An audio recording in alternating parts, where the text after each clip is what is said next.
लगता है हमको गिनती चालू कर देना चाहिए। अरे एक मिनट, इतनी जल्दी क्या गिनती चालू कर देनी चाहिए? एक मिनट रुको भाई। सॉरी जेठालाल। 1। अरे पापा कोशिश कीजिए, आपको पक्का याद आ जाएगा। 2। कोशिश करो जेठालाल। टप्पू के पापा, आपने मेरे लिए कविता लिखी है, तो मुझे देखिए। 3। देखते रहिए। 4। अब आंखें बंद कीजिए। 5। कविता लिखते वक्त आपने मुझे जैसे याद किया था, फिर से अभी वैसे ही याद कीजिए। आपको जल्दी से कविता याद आ जाएगी। याद कीजिए। 7। कीजिए कीजिए, याद कीजिए। 8। 9। एक मिनट, याद आ गई। पूरी की पूरी कविता याद आ गई यार भाई। याद आ गई। बैठ जाइए, टप्पू चला आ जा इधर है, बैंड बजा, आ जाओ, बजाओ। सुनाता हूँ अय्यर भाई, बैठिए, सुनाता हूँ। शुरू करो। सुनिए।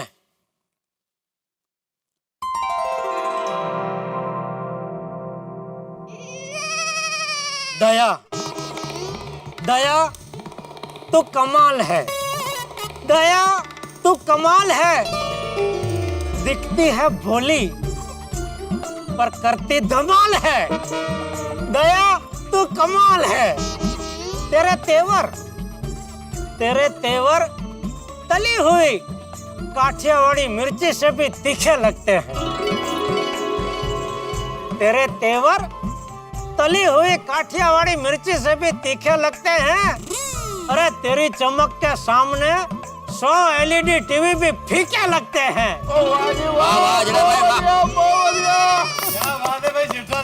जलेबी जैसी सीधी है तू, मैं फाफड़ा जैसा टेढ़ा। जलेबी जैसी सीधी है तू, मैं फाफड़ा जैसा टेढ़ा। बस ऐसे ही हो जाएगा पार जीवन का बेड़ा। क्या बात है। आदर्श पत्नी, आदर्श माँ, आदर्श बहू हो तुम। आदर्श पत्नी, आदर्श माँ, आदर्श बहू हो तुम। एक लेडीज के रूप में सुपरमैन हो तुम।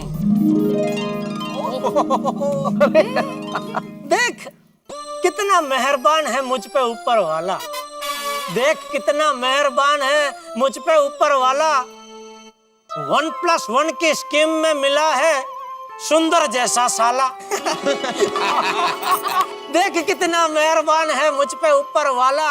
1+1 की स्कीम में मिला है सुंदर जैसा साला। और दुनिया में, पूरी दुनिया में किसी के पास नहीं ऐसी उपलब्धि मेरे पास है। दुनिया में किसी के पास नहीं ऐसी उपलब्धि मेरे पास है। जो देखने कभी नहीं मिलती ऐसी जीवदया माँ मेरी सास है।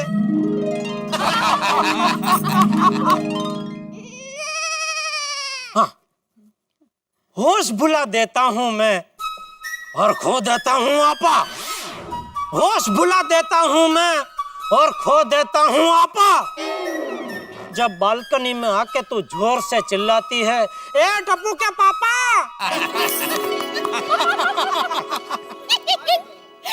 मैं गुस्सा होता हूँ इस पे और ये खिल के हंस देती है। मैं गुस्सा होता हूँ तुझ पे और तू खिल के हंस देती है। माँ कसम दया, तेरी एक हंसी मेरे सारे दुख हर लेती है। बाबा क्या बात है। तेरी एक हंसी मेरे सारे दुख हर लेती है। मैं राजा, तू रानी और टप्पू हमारा राजकुमार। मैं राजा, तू रानी और टप्पू हमारा राजकुमार। बस एक तू ही है मेरे पूरे जीवन का आधार। क्या बात है जेठा भाई, वाह। थोड़ी सी तू होशियार है, दीवानी है थोड़ी। थोड़ी सी तू होशियार है, दीवानी है थोड़ी। मैं अलबेला, तू मतवाली, हिट है अपनी जोड़ी। हिट है, सुपर हिट है, कविता भी हिट है, जोड़ी भी हिट है, सुपर हिट है जेठालाल। वाह वाह जेठालाल, क्या याददाश्त है। क्या बात है। छा गए जेठा, तुझे तो एकदम छा गए।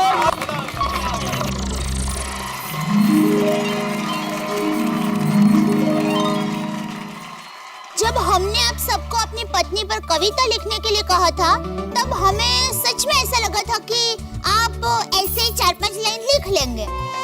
पर आप सब लोगों ने तो इतनी अच्छी कविताएं लिखी है। आप सबको हम सब की तरफ से सलाम है। Thank you thank you thank you thank you, thank you. और आप लोगों की सुंदर कविताओं के लिए हम आप लोगों को एक अवार्ड देना चाहते हैं।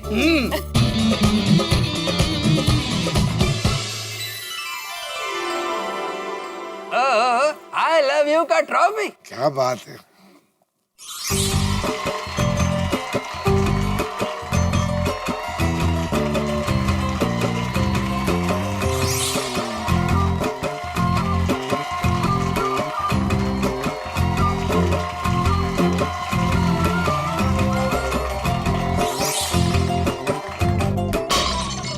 जेठालाल, तुम्हारी कविता सुनने के बाद मेरा जी करता है सिर्फ तुम्हारे लिए नहीं, मेरे तमाम दोस्तों के लिए मैं जोरदार तालियां बजाऊं। और मुझे लगता है कि मैं आप लोगों को कविता लिखना सिखा रहा था, लेकिन आज मुझे महसूस होता है कि आप लोगों से भी मुझे कुछ सीखना चाहिए।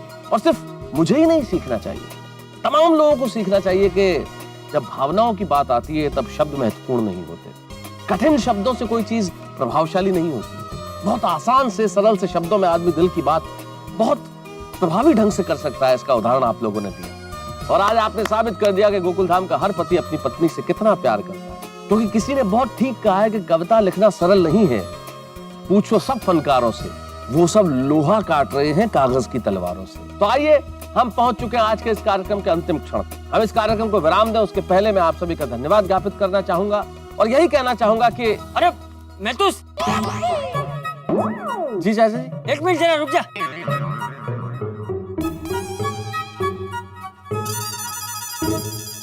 किसी को एतराज ना हो तो मैं भी एक कविता सुनाना चाहता हूँ।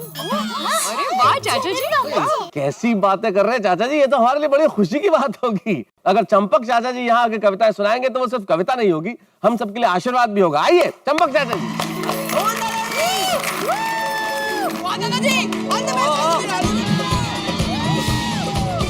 आप सबने अपनी अपनी प्रेरणा के लिए कविता सुनाई, तो मैंने भी अपनी प्रेरणा के लिए एक कविता लिखी है, वो सुनाना चाहता हूँ। मेरी प्रेरणा जेठिया की माँ। जेठिया की माँ, कुछ ऐसी हालत मेरी तेरे बाद है कि कोई फरियाद नहीं, सिर्फ तेरी याद है। तुझे याद है? याद है जब खेतों की गर्म मिट्टी पर खुले पैर 2 मील चलकर तू मेरे लिए खाना लाया करती थी। तेरी बनाई सूखी रोटी में असली सुख था, जिसकी वजह से मैं आज भी सुखी हूं। उसमें तेरे हाथों की खुशबू थी। वो रोटी तो आज नहीं है, लेकिन वो खुशबू आज भी है। बस तुझसे ही मेरी जिंदगी आबाद है। कोई फरियाद नहीं, सिर्फ तेरी याद है। तुझे याद है कैसे तू पूरा दिन गुनगुनाया करती थी, खुशियों के गीत गाया करती थी, मेरे पूरे दिन की थकान मिटाया करती थी, मेरा मजाक उड़ा के मुझे चिढ़ाया करती थी, मैं रूठ जाऊं तो मुझे मनाया भी करती थी। तेरी आवाज आज भी मेरे कानों में गुंजा करती है। जेठिया की माँ, तूने मेरी पत्नी बनकर मुझे बेशुमार प्यार किया। माँ बनकर मुझे डांटा, मेरी दोस्त बनकर मेरी हर मुश्किल में कंधे से कंधा मिलाकर मेरा साथ दिया। मेरा हंसना, रोना, खाना पीना, जीवन जीना, मुश्किलों से लड़ना, सब तेरे साथ ही तो था। लेकिन अब जब तू नहीं है तो मैं अकेला हो गया हूं।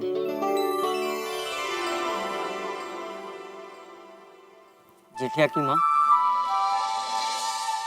अब ये अकेलापन सहा नहीं जाता। सिर्फ तेरी यादों के सहारे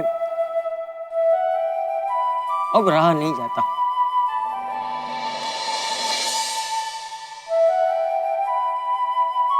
जेठिया, टप्पू, बेटी जैसी बहू ने मेरे सूनेपन को आनंद से भर दिया है, अपने घर को सपनों का घर किया है, मुझे सुख ही सुख दिया है। लेकिन फिर भी कभी कभी मुझे ये ख्याल आता है कि काश काश जेठिया की माँ इस सुख को बांटने के लिए तू मेरे साथ होती, मेरे पास होती।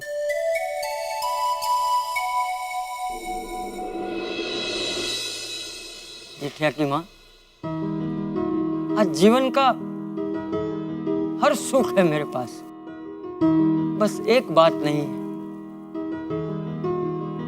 जिसके लिए सालों से तरस रहा हूं, वो तेरा साथ नहीं है। जी करता है तेरे पास। बाबूजी,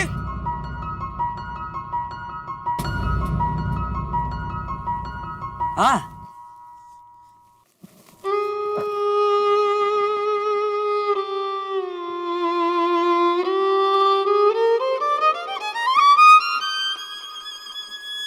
अरे जेठिया, अरे जेठिया क्या हुआ जेठिया?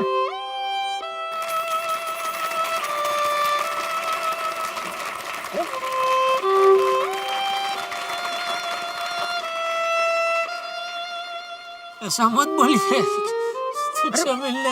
अरे नहीं नहीं, मित्रों, इस वक्त आप लोग भी और मैं भी चंपक चाचा की इस कविता को सुनने के बाद बड़े भावुक हैं। स्वाभाविक भी है, जीवन के इस मोड़ पे, इस उम्र में साथी की स्मृतियां और उन स्मृतियों को संजोए हुए चंपक चाचा। निश्चित तौर पे चंपक चाचा ये सिर्फ कविता नहीं थी, ये एक दर्पण था।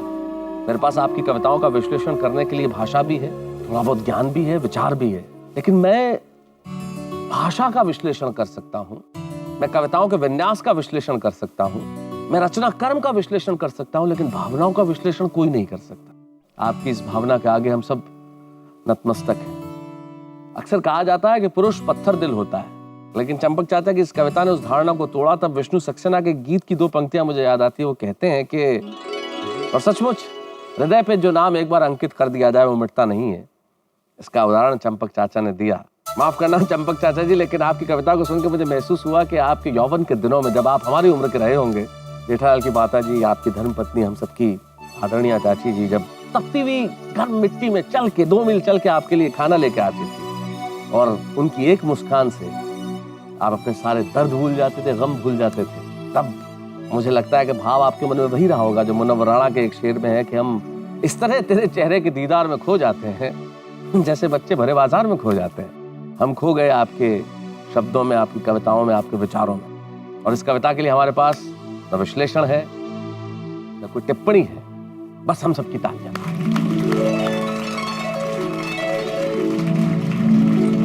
अरे चलो भाई चलो, विंटर पार्टी आगे बढ़ाते हैं, चलो चलो। जी जी चाचा जी, आप बिल्कुल सही कह रहे हैं। अरे खुशियां मनाने का वक्त है, सिर्फ विंटर पार्टी के लिए या वैलेंटाइंस डे के लिए नहीं, इस चीज के लिए भी कि मेरे तमाम दोस्त इस परीक्षा में पास ही नहीं हो गए, बल्कि अव्वल नंबर से पास हो गए। क्या कविताएं सुनाई। हाँ, इस बार तो सारे पति परीक्षा में पास हो गए, लेकिन अगली बार परीक्षा होगी सारी पत्नियों की।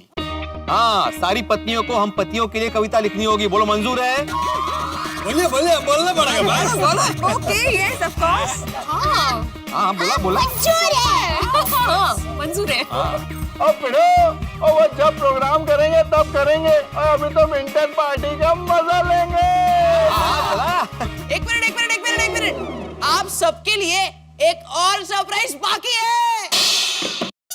आता क्या?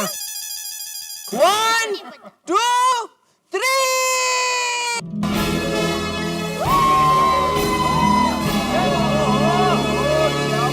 पापा, थैंक यू। Thank you. क्यों? कविता के लिए। सच कहूँ तो एक पल के लिए मुझे ऐसा लगा कि आप मेरे लिए कविता नहीं लिख पाए हैं, लेकिन आपने जो कविता सुनाई वो क्या? वो सुनकर ऐसा लगा ही नहीं कि वो आपने लिखी है। क्या? मतलब वो कविता इतनी इतनी इतनी अच्छी थी कि मैं सपने में भी नहीं सोच सकती कि आप मेरे लिए इतनी सुंदर कविता लिख सकते हैं। सच कहूं दया, असल में वो कविता मैंने नहीं लिखी है।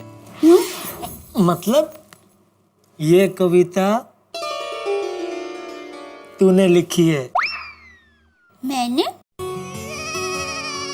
क्योंकि मैं तो बस अपनी आंखें बंद करके दिल में तेरी तस्वीर को सजा के उसे देखता रहा, और देखते ही देखते पता ही नहीं चला कब मेरे हाथ की कलम चलने लगी और कब अपने आप कविता बन गई।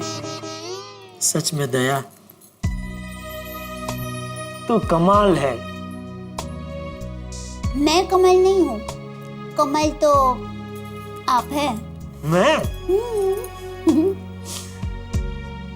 टप्पू के पापा, हमेशा माँ आपके नए नाम रखती है ना? लेकिन आज मैं आपको नया नाम दूंगी। अच्छा? क्या? कालिदास कुमार। कालिदास कुमार? आज कवि ना होते हुए भी आपने कवि कालिदास की तरह मेरे लिए दिल से इतनी सुंदर कविता लिखी है ना, इसके लिए कवि कालिदास कुमार गड़ा।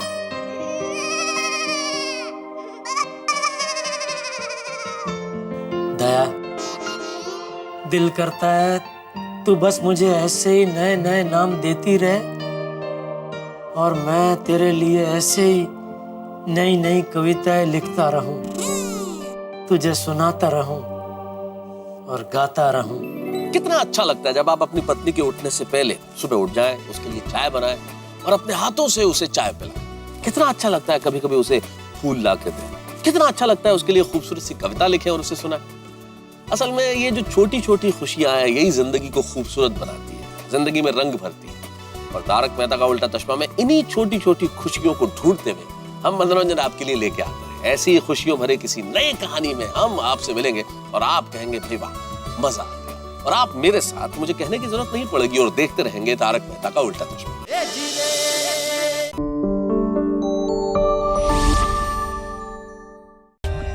For more updates, subscribe to our channel, click the show links and enjoy watching the videos.